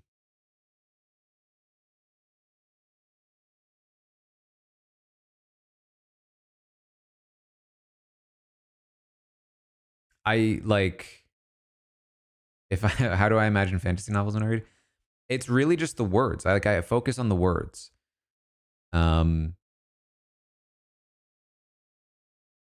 I think it's probably like a like a spectrum of like how much do you have it, but like I have a very very vague image. It's almost like a blurry painting in my head.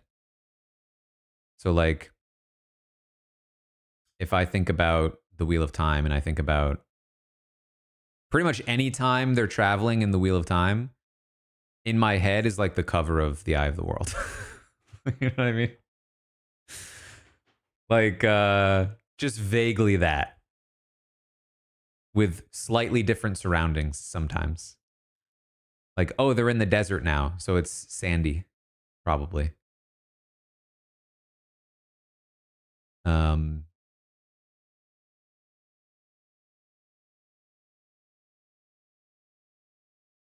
I'm not kidding. So when authors have lengthy descriptions, like in the Wheel of Time, for surroundings and stuff like that, I that loses me. I usually skip it as much as possible because unless it's like particularly relevant to the story, it means nothing to me.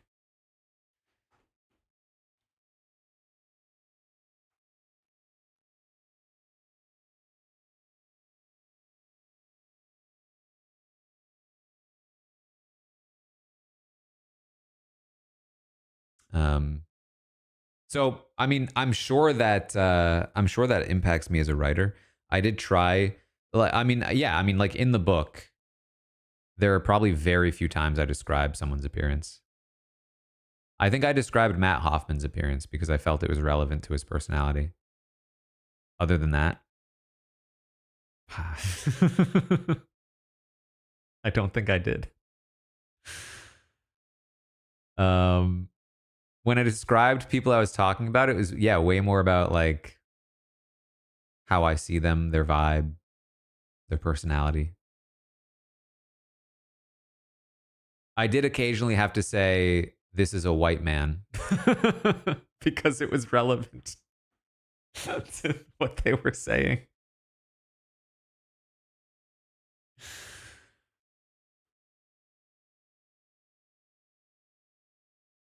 One of the more awkward descriptors I've had to. Taylor asked to go. Is Taylor here? When, not if I write my follow up. What do I think the major focus on BB's. Sorry. What do I think the major focus on BB's modern impact on American culture is?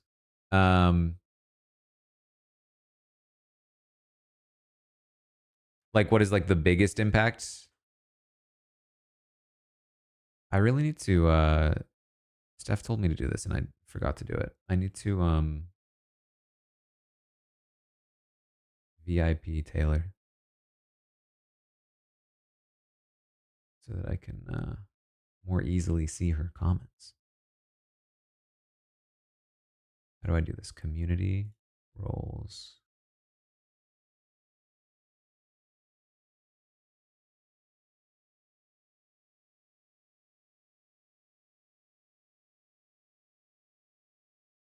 Oh wait, no, I can just do it from here, can't I?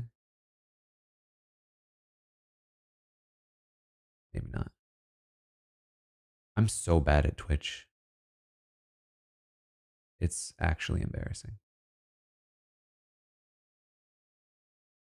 The Taylor Mac.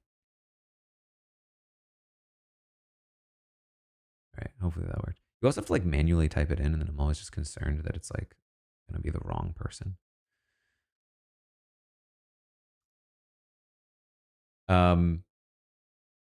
So I think the question was, what is like the biggest impact on like American culture or world? Let me find the question again. On American culture. Or is it like um what would be my focus for like a follow-up? Because I can probably try to answer both. I think that because I do talk about this in my book. I think the biggest impact that you can sort of see spread from Big Brother is probably like kind of a negative one. You know, Big Brother definitely helped inspire a lot of future styles of reality shows. And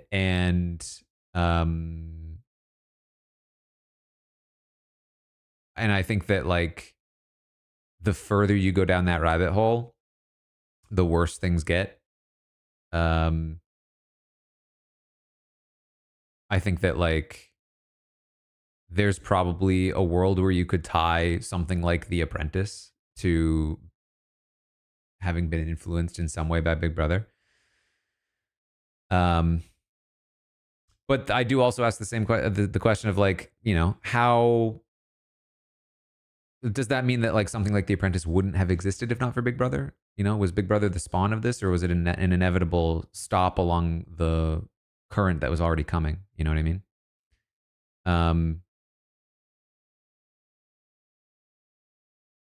Post season 24, when I write the follow up, where does the story go from there? Is the question. I have thought about that a little bit. I asked Quinn this question. I asked Quinn, what would be your if you had to like choose a cultural analysis, sort of meta way of looking at your season, what do you think would would you say? And Quinn mentioned the idea of like how he feels like in his season there were a lot of people who were playing for not playing for the win, so to speak. That were like more playing to like make an impact, make a name for themselves. Um, and I do think that's a big topic. It is what some people who I interviewed talked about. I don't get too deep into it in the book. Um, but I think that there's something there. I talked to Quinn about that. Something else that I thought about was like, and this is again something that's a little bit in the book, but not super heavily explored. But the concept of how the show turns you against your allies, and causes you to devalue your relationships in the house. I think that there's something interesting to explore there. Obviously, we just saw it with Vincent Kelly, but we saw it also on Quinn's season. And I think that, you know, the question then becomes like, is there a good story to tell there? And I think honestly, like Quinn might be a good example of how to tell that story. But I'm not sure that that would be strong enough to move from. I think that more likely it would be Mackenzie. And I could talk about Mackenzie by discussing Chelsea, who is sort of a new era strategic powerhouse, who also was on a season where things are starting to shift in a new direction. We can talk about the AI Arena, now Blockbuster. And so I think I can tie all of those things into a chapter largely focused around 26 that has a lot of Chelsea, that talks about Mackenzie taking out Leah, but also Mackenzie taking Chelsea, the change in competitions. And, you know, now I'm starting to see like a loose structure for a chapter, maybe. I wouldn't want to skip Jag though, as like the peak. I think I would probably include Jag's season as like this is the peak, the culmination of competitions, and at the start of that chapter, and then lead into Chelsea's season and talk about all those things. That would probably all be one chapter. I say that, but there were some chapters that turned into two chapters when I wrote the book.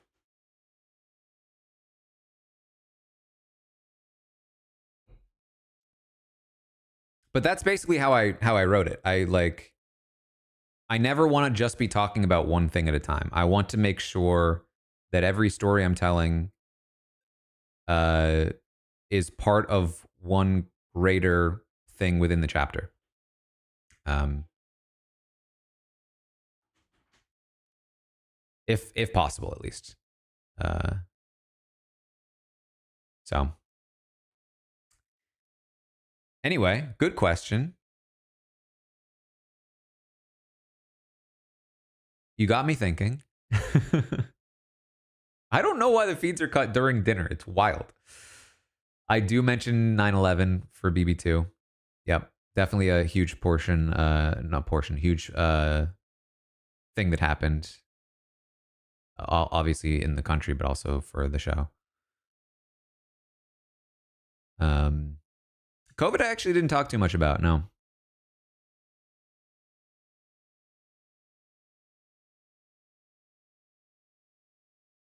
I think I mentioned BBOT finding about the election results. I think there's like a sentence.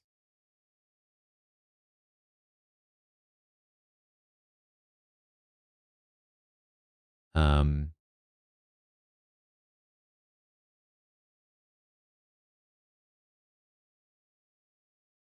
and did I watch BB1 for the book? A little bit, yeah. Not the whole season, but I watched the first episode all the way through because I was trying to help people visualize what that was about. Vince and Jimmy hugging. We should chat, Jimmy says. We should chat is interesting. It implies that Jimmy has changed his mind from the last time they talked. That could be Will first, then Amy. It could also be the Riley idea, but more likely just Will over Amy.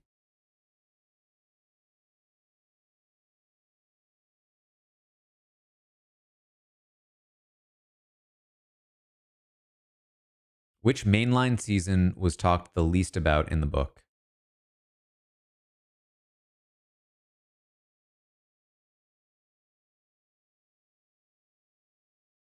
I'm real light on 13.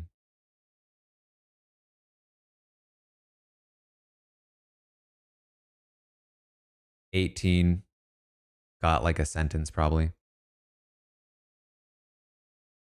19.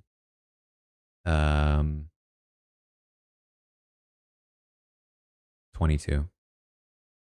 Those seasons. Those seasons I still mention them to make sure you're not lost, that I haven't like fully like left you in the dark. But no big stories to tell in those seasons from the perspective of my book.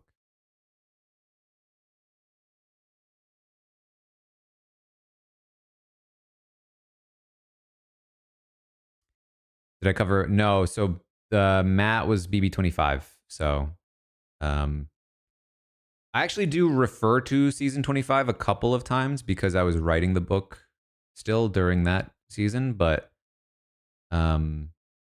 nothing of substance from that season. I do mention BB Can, but nothing too deep.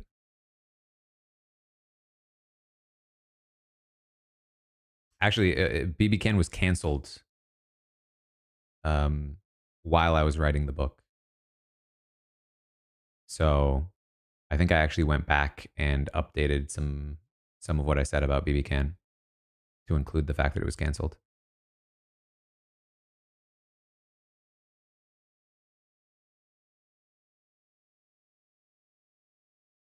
What season do I mention the most? I'm not going to tell you.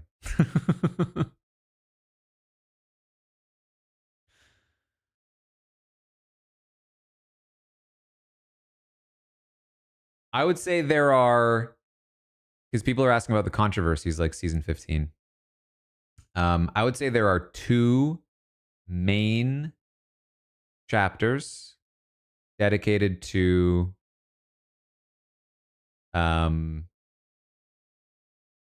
I say two. There's really three.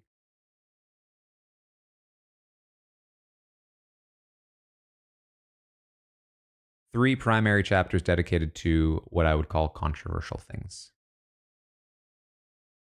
But I say main because it's throughout the entire book. I mean, controversy and Big Brother go hand in hand.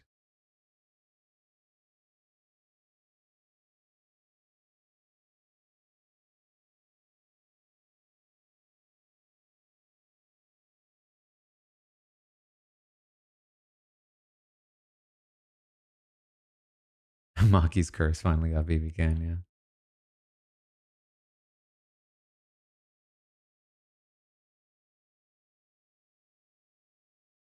The chapters are named, yeah. I named them.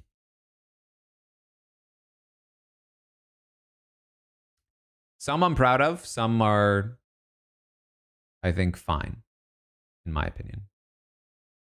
I tried to make all of them at least a little bit clever. But I named all of them after I wrote them. After I finished the whole book.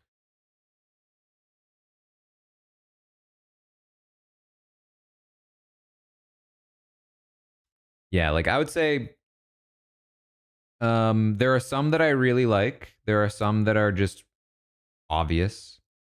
And there are some that I'm like, oh, this is kind of clever if you think about it. It could mean a couple of things.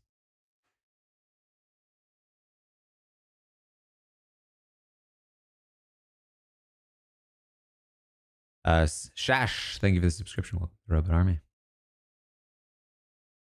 Is Big Brother in danger with the Paramount merger and turmoil? I mean, it's certainly not great. But theoretically, Big Brother should be fine, considering it's relatively cheap to produce. It's not that cheap to produce, but it's relatively. It's like, you know, it's got a long history. It's just an easy thing to throw on in the summer. It fills a lot of holes in the programming. But you never know. I mean, anybody could come along, new ownership, and decide,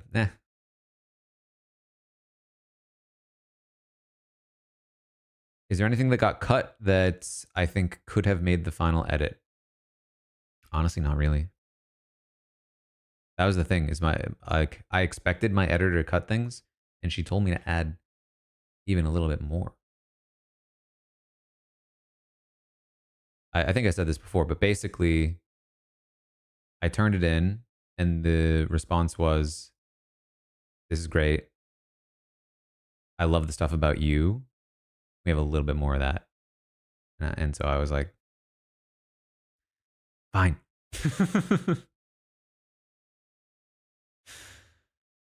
It's like the stuff I have the least amount of perspective on, because anytime I talk about myself, I feel like it's too much.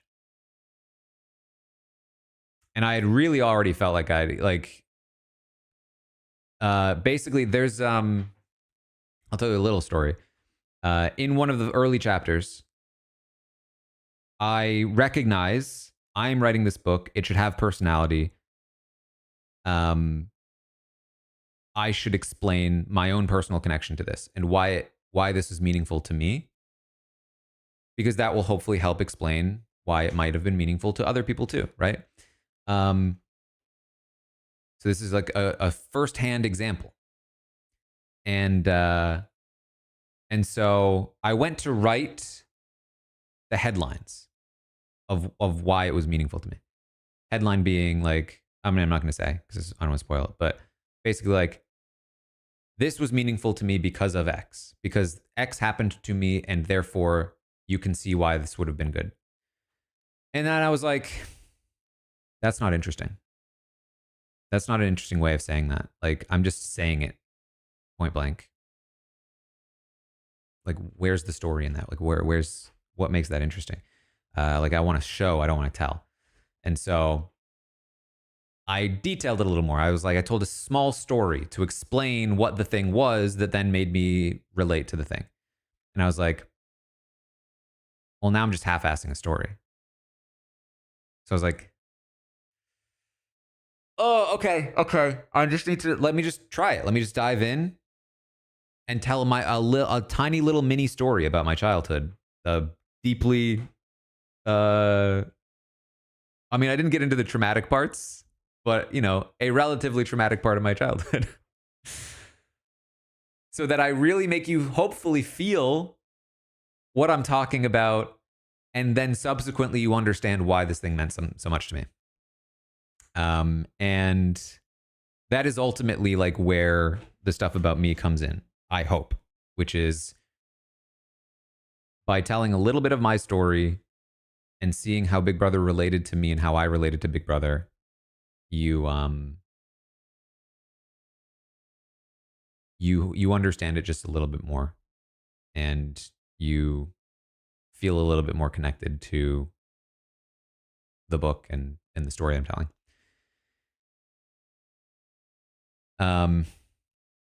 So ultimately, the answer is kind of no. There really wasn't much that got cut. I was trying to be careful because I was already adding so much to the word count.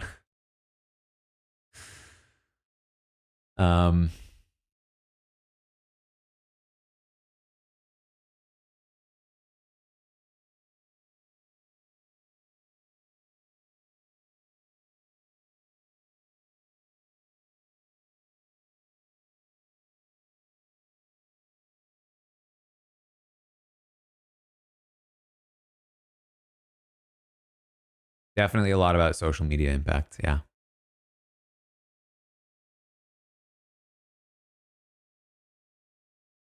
How do I describe Big Brother live feeds to someone without sounding like a creep?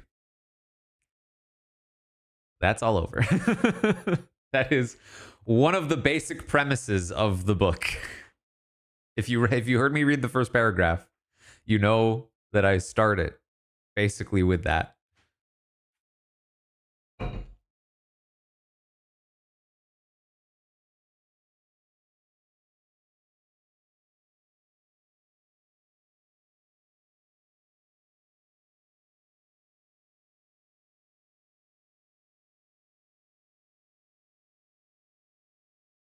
Do I cite any academic studies in the book? A few.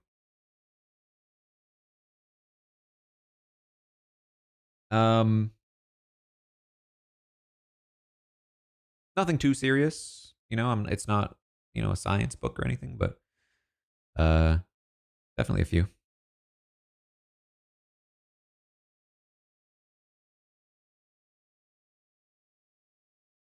I have not seen the video of Tucker discussing Kelly. What did he say?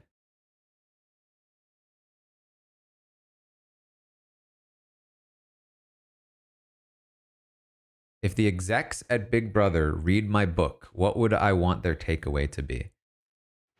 That's a good question. Because I've obviously thought a lot about people like Alison Grodner and Arnold Shapiro reading the book. Like if they I don't know them very well at all. I really I know what they make, but I don't know them very well. So I have no idea if they would read the book. Especially after I feel like they had a not great experience last year. Genuinely, my hope is that despite the fact that I obviously am critical of them at times, my hope is that they would read it and feel like this feels accurate. This feels like any criticism that is there is backed up and feels maybe warranted, justified, understandable, maybe. And I mean, ideal world, fantasy land would be like, hey, maybe I understand some of the criticisms that we normally might ignore because they're people yelling on social media. And this feels a little more grounded and humanized in terms of the way in which it's being expressed. And could maybe take that in. Who knows? Again, it's not something I would expect. Nor would I even necessarily presume that that they don't already know these things and just either disagree or are already trying their best. Who knows? Certainly doesn't always seem like it, but also genuinely, I think another part of it would be I would hope that they come away from the book feeling proud of what they've made. I don't know how often they feel pride in what they make. Obviously, I've speculated before that sometimes it feels like they're bored with it. But they've made something that has impacted a lot of lives, and mine included. And I mean, genuinely, I would hope that that it makes them feel good a little bit.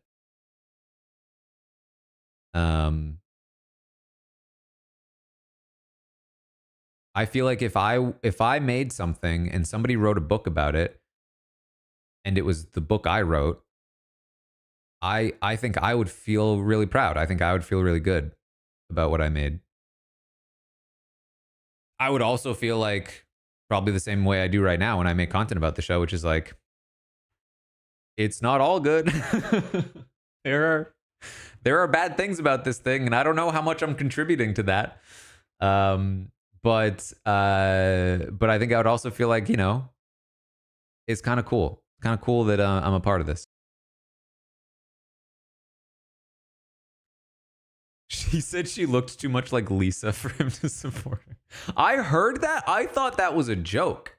I thought people were kidding.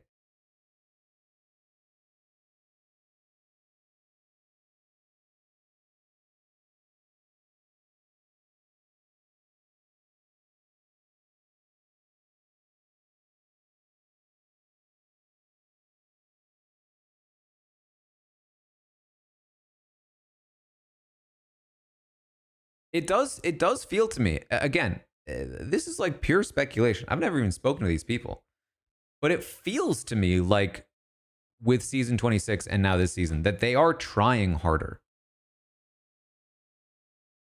That they seem to care more than it felt like they did in previous seasons. And the other thing too is that like not all decisions come from one person necessarily. Like there are a lot of people that work on the show. And those people are often undercredited for their contribution. And so it could just be that those people did something different. It could be that there are new people there. Like there's all kinds of things that could be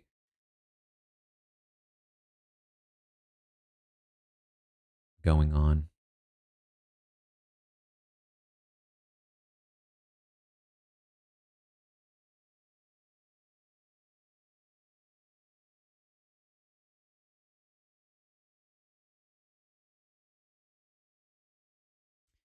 How much do I talk about RHAP in the book? I mean, basically, like again, like I sort of, I needed to explain who I was in the book. And so part of that was explaining podcast, a little bit of an origin story, but not too deep.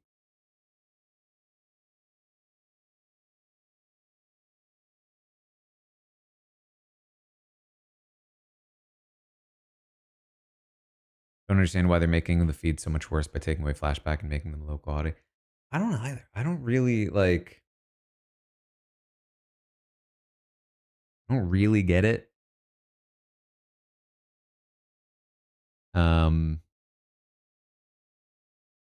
It's also like here's the thing too. It's like it could like there are worlds where the reason these things happen is because like those are the concessions made in order to keep the live feeds going. You know what I mean? There are worlds where they just did it to screw with us because they hate us. Like there are so many possible explanations. At least they didn't do the BB can and claim it was to protect their house guests because that was wild to me. It was wild and insulting to anybody that read it.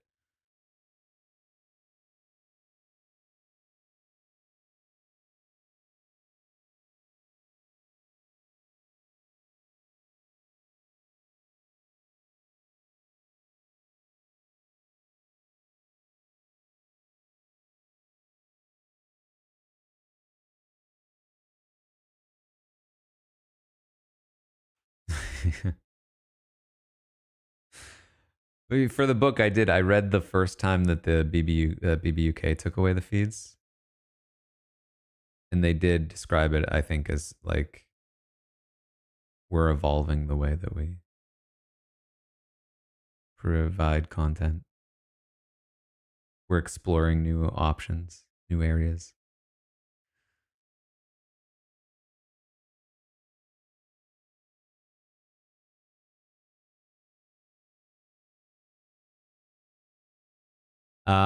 All right. Well, I said it was going to be short stream, and look at me. I'm 2 hours deep. And unique way of spelling to spell regressing. Honestly, I forgot what I just said.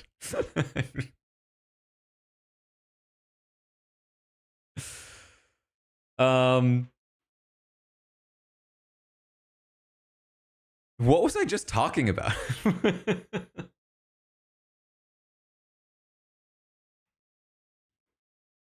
Oh, right. The feeds. The feeds. Yeah, yeah, yeah. Evolving. Yes. Exactly. Pulchritudinous.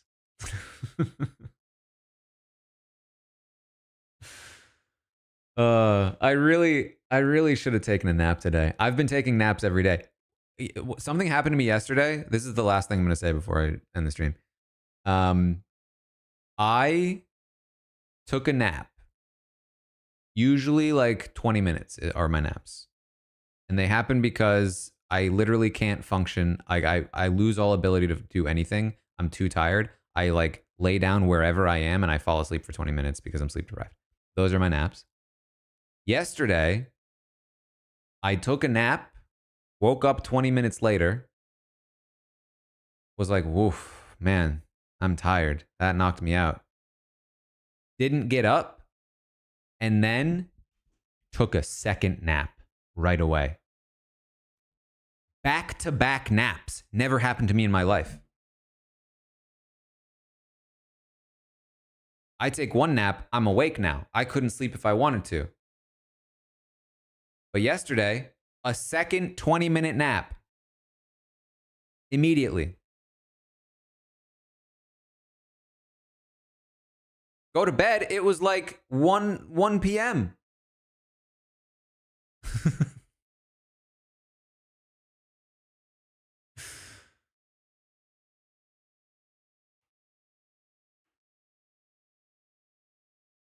So that's where I'm at the moment. Maybe I dreamt I woke up, yeah. All right, anyway, that's what I got. Thank you for hanging out with me. Hope you enjoyed the stream. This was like a 1 hour feed update viewing and then a 1 hour Q&A, but it was a very fun Q&A. Which is usually what happens when we're watching the feeds. You know, they start having dinner, feeds were down. What are you gonna do? But thanks for hanging out. Thank you for the wonderful questions. And I will see all of you tomorrow for the update.